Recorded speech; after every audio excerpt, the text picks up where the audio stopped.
Hey there, welcome to Authentically Raw. I'm your host, Jamie Berris.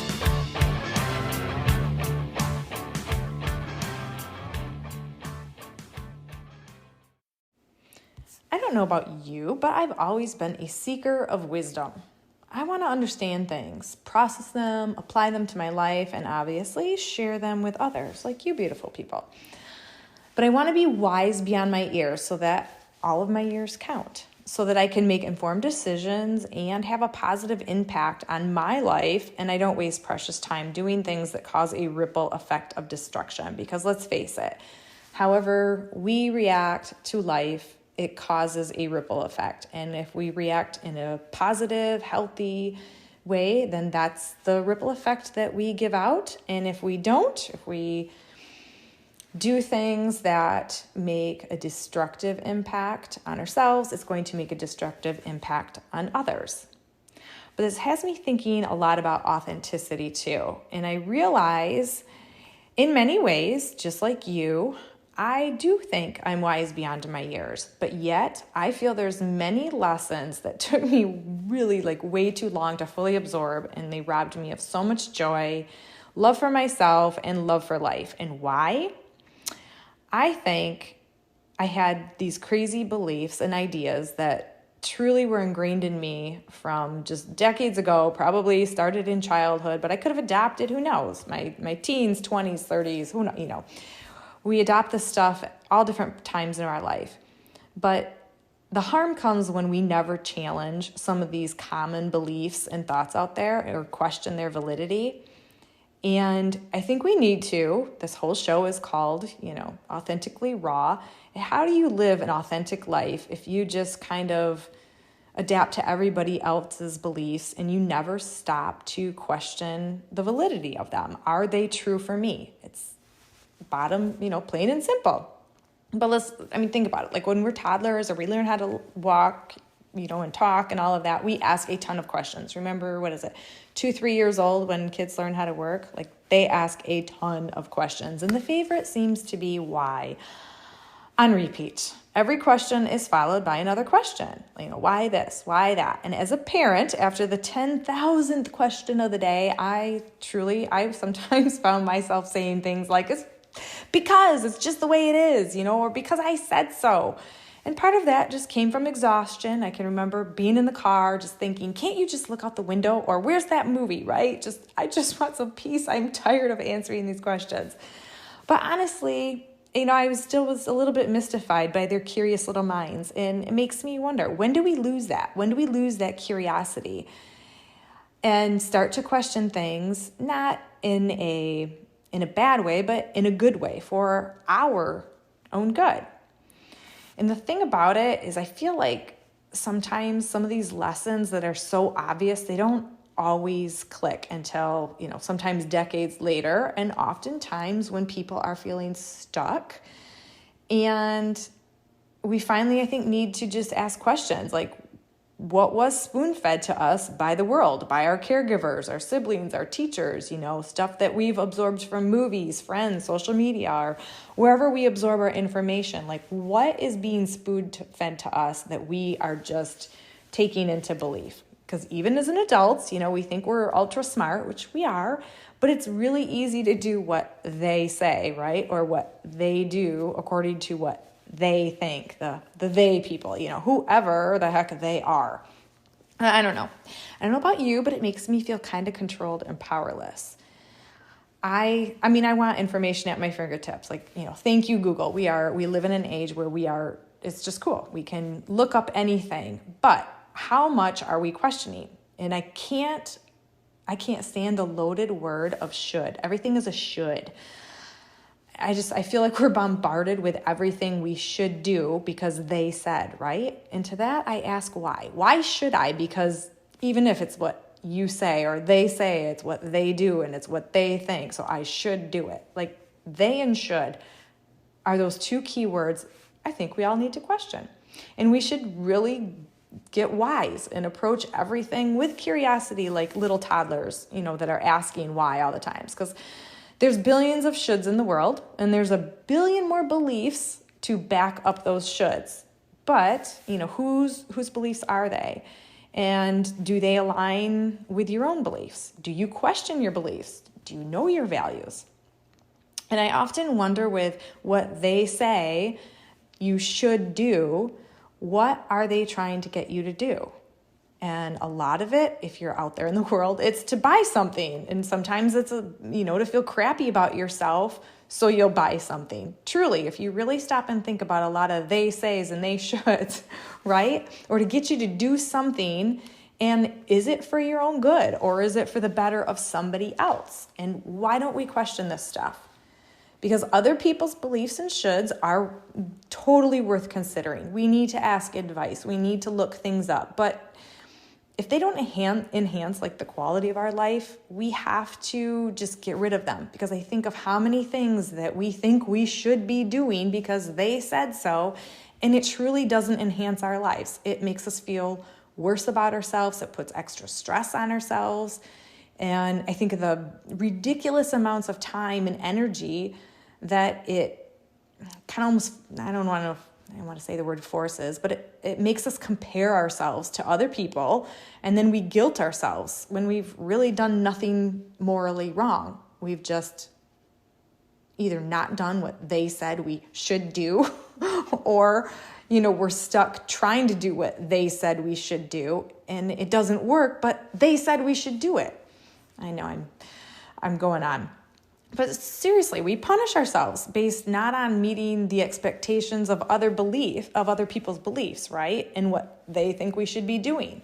And it's really ridiculous. And I feel like when we do this, we disconnect ourselves even further from what our own beliefs are, what our needs are, what our personal desires are. And ultimately, all goes right back to it, our authentic selves. And we just kind of hand our power over, not just like our whole lives. We hand our power over to other people, and we don't stay and live in line with our values. We grow weak in our decision making, and we don't trust ourselves because we've truly stopped thinking for ourselves. And I think we adopt way too easy I'm going to go back to it again, what they think, right? What other people think or what other people believe. And we don't necessarily stop and take the time to consider if it's true for us, if it's good for us, if it's going to help our lives and the people closest to us, right?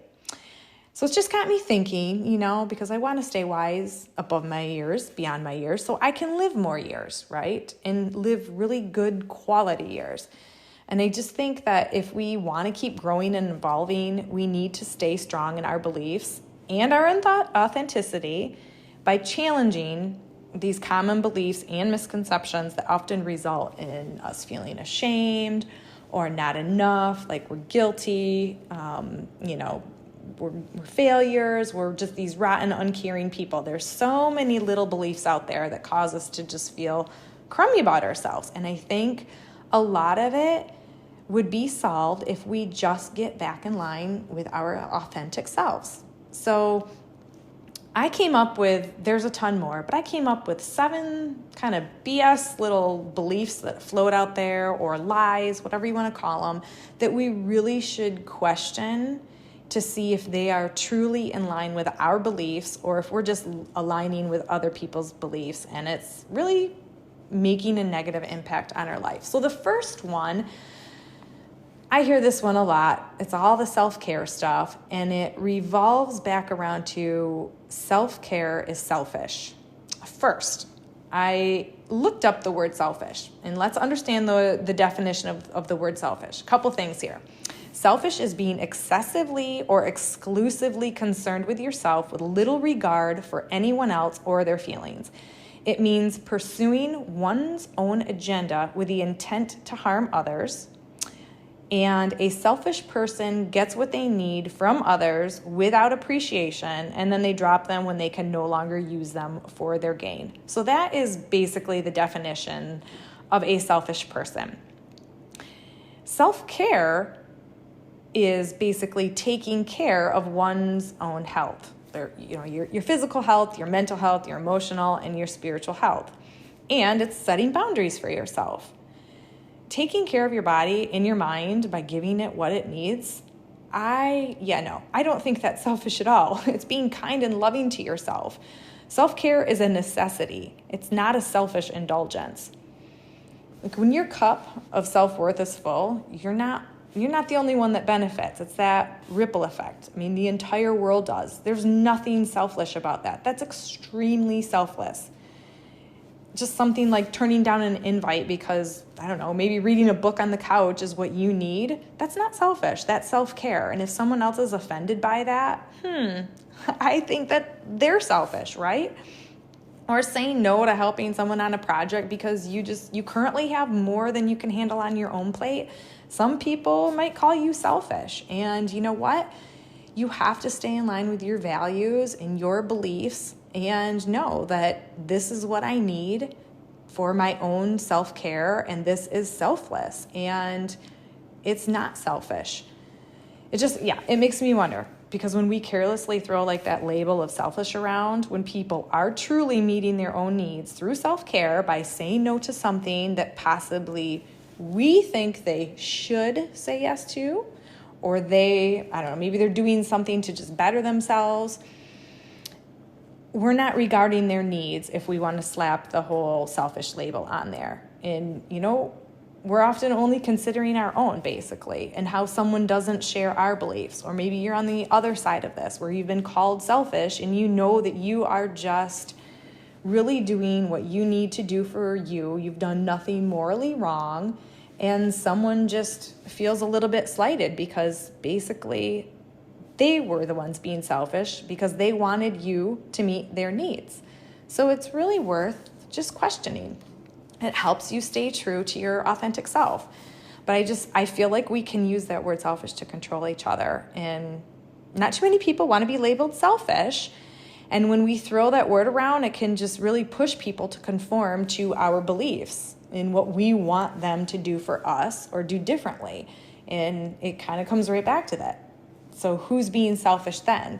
So whether we're doing that or we feel that pull from someone else, I think it really helps to question, am I really being selfish? Or is that person really being selfish? Or are we just being authentic? Are we doing what we need to do for ourselves, for our own care? And we're setting limits and boundaries for each other. And sometimes we don't like the limits and boundaries that people set for us. But I don't know. I think if you call it like the bullet in the gun here, it's the intent. It's what's your intent? Is you like you or someone else's intent harming someone else, or is it just truly caring for themselves? Are you or they, excessively or exclusively concerned with only you or just themselves?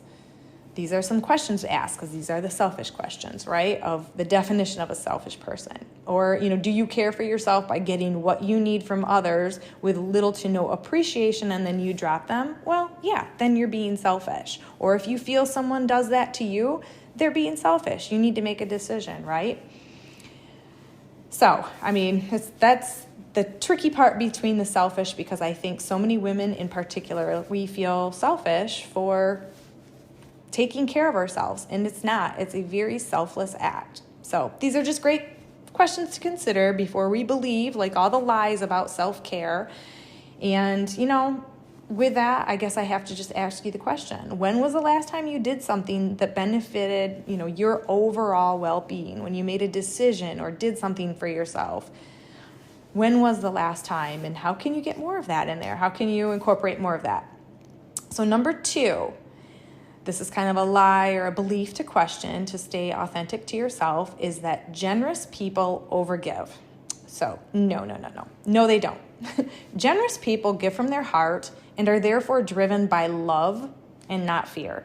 When we give from a place of fear, our intent isn't in the right place. Because fear-based giving, it tries to prove something, like it tries to prove we're valuable, we're worthy, or we're good. And then we overgive because we're trying to earn that love or the approval, or trying to prove that we're worthy or we're good, or, we're wanting something in return. Or maybe we're even doing it from a fear-based, like guilty obligation, and we overgive. And that's all based on fear. It's not based on love. And fear-based giving it just really lacks healthy limits and boundaries. It's not coming from a pure place. And when you give from a pure place of love, it's giving generously, but you're still honoring your limits and you're following your own boundaries, and you know when enough is enough and I need to stop giving, because you kind of go over that part, and then you can go down that road to resentment. But when you give from a place of love, it allows you to give without depleting or devaluing yourself. Like, I know when I overgive, all of a sudden I've reached my breaking point when I feel depleted, or I've gone to the point where now I'm devaluing myself. Like, I'm not even showing my own value anymore, because my time is valuable, right? Your time is valuable. Your energy is valuable. Everything that you are and you have is valuable. And when you overgive, you're devaluing yourself. But real, true, generous giving is giving without trying to earn or prove anything, right? It's giving without keeping score or expecting anything in return, not even a thank you. Thank yous are bonuses. Yes, it's polite. I'm sure that you were taught to say please and thank you. I teach my kids that. We all like that. But if someone doesn't even so much as give you a thank you, we're not keeping score, right? We're just generously giving from a pure place of that's who we are, right? And when we give from that pure place of love, that is a selfless place.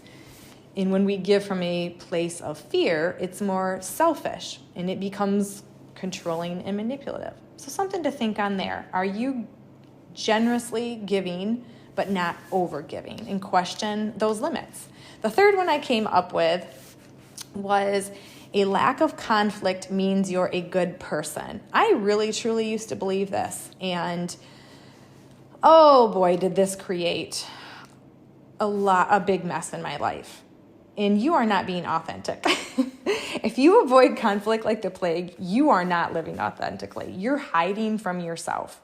I know this because I'm speaking from experience. It means your fears are way bigger than your faith, and you lack the self-confidence and the self-trust to address problematic issues. Yes, I'm speaking from my truth. So true. Addressing conflict, it doesn't mean blowout arguments. It doesn't mean going on the rampage. Like so many of us people think like, oh, I'm fighting all the time. I'm a terrible person. I don't know how to, manage my relationships or anything like that. And so if there's no conflict, then everything's great. And that's the furthest from the truth. I mean, controversy is everywhere. It's part of life. If you have a different opinion or a belief, there's controversy.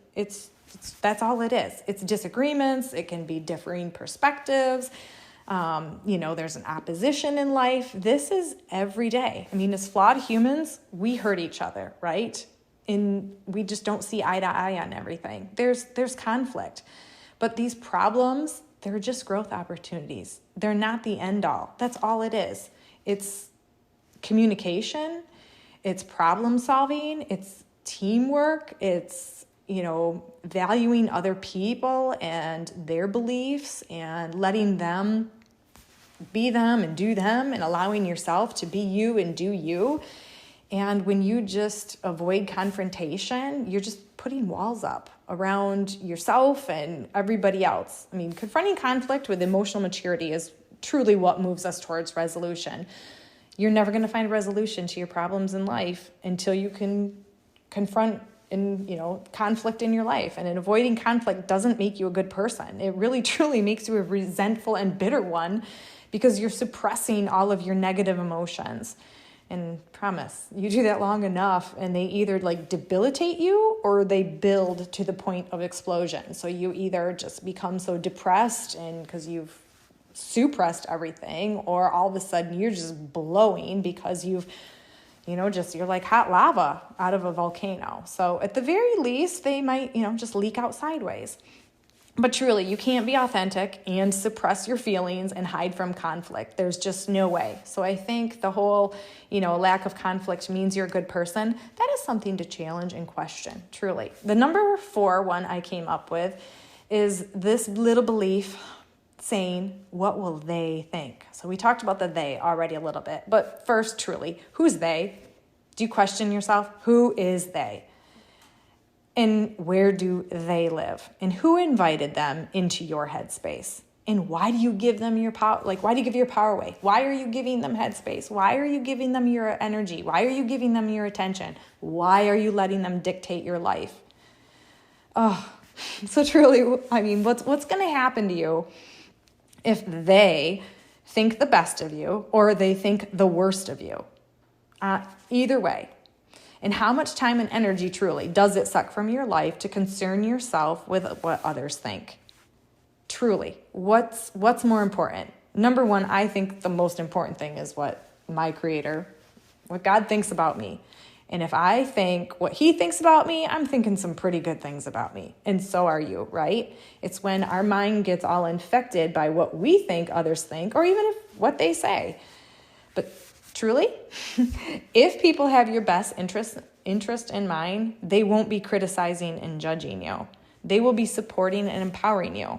So if you're living based on what you think others are thinking about you or will think about you, does that really make for a fun and like freedom-filled life? Does it really save room for you to be just who you are, do what you want to do, go after the things you want to go after, and be authentic? I mean, for me, the obvious answer is no.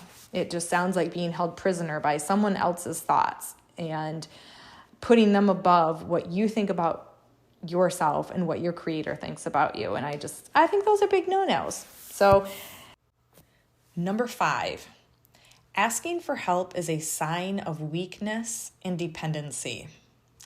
Come on, who are we kidding? Think of it this way. As babies and children, we are dependent on others to survive.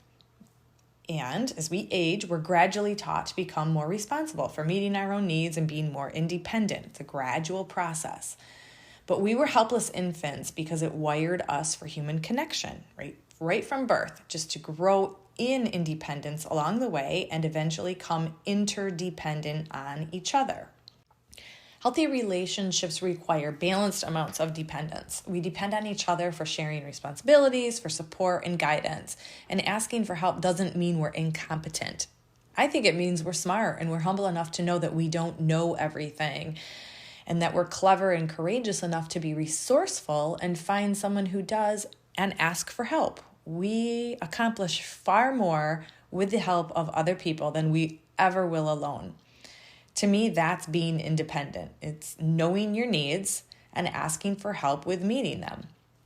And truly, I mean, how can we live a really successful and abundant life if we don't open ourselves up to people and build these connections and gain new perspectives and knowledge from other people? That's what the world is meant to do. And to me, yes, that's courageous and authentic. It's about being interdependent. So number 6, another one to question and see whether this rings true for you, that you should be friends with everyone. I think women and men struggle with this one because I've heard this from both sides. And my answer on this one is absolutely positively not.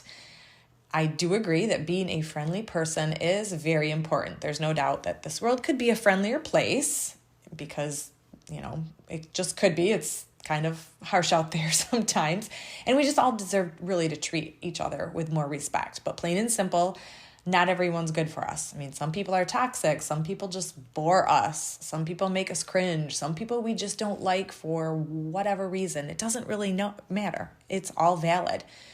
There are so many people out there, and you need to be friends with your people. And being friends with everyone will truly stunt your growth. And I don't know. I aim to keep growing and evolving as the years tick by, and you cannot do that by being actual friends with everyone. And I think that this is something that we are actually taught or told as we grow up. I know I tell my kids, pick your friends wisely, make sure you're hanging out with a good crowd. And if you're being treated this way, then, there's lots of other people out there. But I think as adults, it is easy. We sway, and it's important to ask ourselves now and again, is this person good for me? Are they helping me grow and evolve as a person? Are they bringing out the best in me, or are they bringing out the worst in me? Because sometimes all of a sudden we're just in circles or crowds that it's like, how did I get in this circle? And is it good for me? Or is there this one person that is really not good for my well-being? But one more thing on that is I truly say this: if you're friends with everyone, you're not being authentic. You're being fake, because it's a lot of work. I mean, it's very draining. So just stop, right? Be your authentic self and you will attract the right people for you. It's really quite simple. We make it tough. But number 7, and the last one, it's our job to make one another happy. No, it's not. It is no one's job to make anyone else happy. We are solely responsible for our own happiness. Yes, we can all enhance each other's lives and bring joy to one another, but it's not our job. It is not our job. We certainly can't control someone's happiness with a magic wand. Whatever we do, wherever we go, whatever we say, we do leave an impact. It could be good, it could be bad. But when we live authentically, we will make some people happy. We will make some people mad. We will make some people sad. It's the inevitable. We all do this to each other. It's just the way it is. I mean, I'm sure you've been in this position where you feel like you bend over backwards for someone, you praise them, shower them with gifts, show them love and kindness, and they're still grumpy or dissatisfied. It's never enough, whatever. Let them be. That's them. It's them. Let them be. It's not your job to try to change them. That's actually getting kind of controlling. Like, we are in control of someone else's happiness. We just aren't. It gets borderline manipulative, and it can go down the people-pleasing and codependency road really, really quickly. And honestly, we really have to be diligent too. We have to set others free from the expectations that we place on other people to, make us happy. In fact, we should expect that some people are specifically placed in our lives to make us mad, to make us sad, or whatever it is, whatever feeling. And we can see it as an opportunity to stay true to ourselves and solid in our values and beliefs, and then make decisions on what we need to do based on how other people treat us, right? It's all up to us, because we are in control of just us. And you can truly look at that pessimist in your life as a growth opportunity. How are you going to respond to that person? Are you going to let someone steal your happiness? Are you going to try and fix and rescue someone else from their unhappiness? Or are you going to keep your power by guarding your own well-being and doing what you need to do to maintain your peace and happiness, and let others be free to do what they do them? Because I guarantee, if you make it your mission to make sure everyone else is happy, it does. It catches up with all of us eventually. And it sucks the life out of you. You'll feel defeated and drained and resentful towards those very people you are trying to save from basically their own unhappiness. It doesn't work that way. But being authentic and allowing our true character to shine, I think when we do that, we are just a happier person in general, and we radiate these happy vibes, and they will naturally make an impact on people in your presence. It just happens. I mean, think about it, like other people's negativity, cynicism, pessimism, whatever it is, that infects you, right? And it can pull you down unless we are aware and we know, hey, I have a choice right now to let this destroy my happiness, or I can respond differently. And you can remain true to yourself, because think about it, your happiness is also contagious. I think it's very infectious in such a good, positive way. And just bottom line with all of these 7, I think our beliefs are worth dissecting. It's that awareness of questioning and having that power over your life and your well-being. Because any belief that doesn't support your well-being and growth and nudge you toward being your beautiful, authentic self, I think it has to go. And every once in a while, we just have to stop and question a few things out there and stay true to who we are. So that's my spiel on being authentic. A couple things I was just thinking about and journaling about over the last few days. So I hope that helped you. As always, I'm rooting for you. Be real, be raw, be authentic. Thank you so much for listening to Authentically Raw. I'd love to hear from you. Shoot me an email, jamie@jamieberris.com, and let me know what episodes resonate with you and why. Are you a people pleaser? If so, I need your help. Please, I'm writing a book about people pleasing titled The People Pleaser's Guide to Pissing People Off. to improve your relationships, especially the one you have with yourself. And I'm looking for personal stories of how people-pleasing has impacted your life or sucked the life out of you. Maybe people-pleasing has held you back, caused you to feel resent, regret, anger, powerlessness, or just plain exhaustion. Let me know how it's impacted your life. Who knows, maybe your story will inspire my writing and grace the pages in some shape or form in this handy-dandy little guide. Also, if you enjoy the Authentically Raw content, please support the show by following and leaving a review on Apple Podcasts.